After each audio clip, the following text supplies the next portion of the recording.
ఇవాల్టి వీడియో వచ్చేసి ఏంటంటే చుక్క కూరతో కర్రీ ఎలా ప్రిపేర్ చేసుకోవాలి, చుక్క కూర కందిపప్పు కలిపి కర్రీ ఎలా ప్రిపేర్ చేసుకోవాలన్న దాని గురించి మనం చూసేద్దాం. అంతకన్నా ముందు మీలో కనుక మన ఛానల్ని ఎవరైతే ఫస్ట్ టైం చూస్తున్నట్టయితే మన ఛానల్ని సబ్స్క్రైబ్ చేసుకుని పక్కన బెల్ ఐకాన్ని క్లిక్ చేయండి.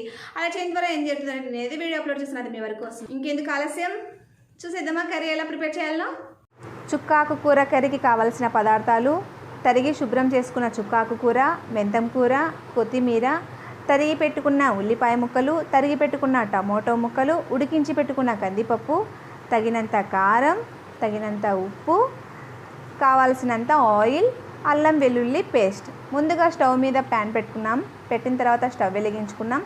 వెలిగించిన తర్వాత ప్యాన్ హీట్ అయిన తర్వాత తగినంత ఆయిల్ వేసుకుంటున్నాం. సో ఆయిల్ ఎక్కువ తినేవాళ్ళు ఉండరు, సో తక్కువ తినేవాళ్ళు ఉంటారు కాబట్టి మీడియంలో ఆయిల్ వేసుకున్నాం.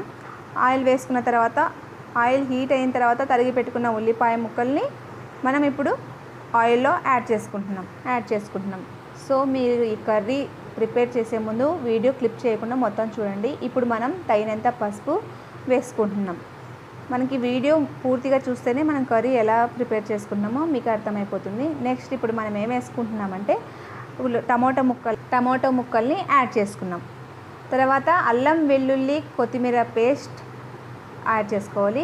సో కారం ఎక్కువ తినేవాళ్ళు ఉంటే ఎక్కువ వేసుకోవచ్చు, తక్కువ తినేవాళ్ళు ఉంటే తక్కువ వేసుకోవచ్చు. మేము కారం ఎక్కువ తింటాం కాబట్టి ఎక్కువనే వేసేసుకుంటున్నాం. సో ఇప్పుడు మనం కడిగి పెట్టుకున్న మెంతమాకులు, కొత్తిమీర శుభ్రం చేసుకున్నాం కదా, అది కూడా యాడ్ చేసుకుంటున్నాం. నెక్స్ట్ ఏం చేయాలి, తగినంత ఉప్పు యాడ్ చేసుకోవాలి. ఉప్పు సో రుచికి సరిపడా యాడ్ చేసుకోండి. నెక్స్ట్ ఏం చేయాలి, గరిటతో ఒకసారి అలా తిప్పి ఇప్పుడు మనం ఉడికించి పెట్టుకున్నాం కదా పక్కకి కందిపప్పుని, ఆ కందిపప్పు కూడా మనం ఇందులో యాడ్ చేసేసుకోవాలి. ఈ కందిపప్పు ఈ చుక్కకూరలో వేసుకుంటే ఆ టేస్టే వేరుంటుంది. సో ఒకసారి మీరు ట్రై చేయండి ఫ్రెండ్స్. ఇప్పుడు మనం నెక్స్ట్ చుక్కకూరని నీట్గా తరిగి శుభ్రం చేసుకున్నాం కదా, ఈ చుక్కకూరను కూడా ఇందులో యాడ్ చేసుకుంటున్నాం. సో వీడియో మాత్రం క్లిప్ చేయకుండా చూడండి. చాలా టేస్టీ చుక్కకూర కర్రీ రెడీ అయిపోతుంది. సో ఇప్పుడు అంటే స్టవ్ ఫ్లేమ్ వచ్చేసి లోలో ఉంచుకోండి. సిమ్ చేసుకుంటే మనకి ఇప్పుడు ఈ ఆకులో ఉన్న వాటర్ మొత్తం ఇమిరిపోయి మన కర్రీ ఈ విధంగా ప్రిపేర్ అయిపోతుంది.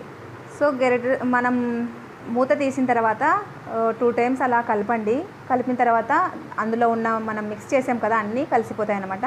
సో ఇప్పటికైతే కర్రీ ప్రిపేర్ అయిపోయింది. స్టవ్ ఆఫ్ చేసుకున్నాం కదా ఫ్రెండ్స్. ఇప్పుడు సర్వింగ్ బౌల్లోకి తీసేసుకుందాం.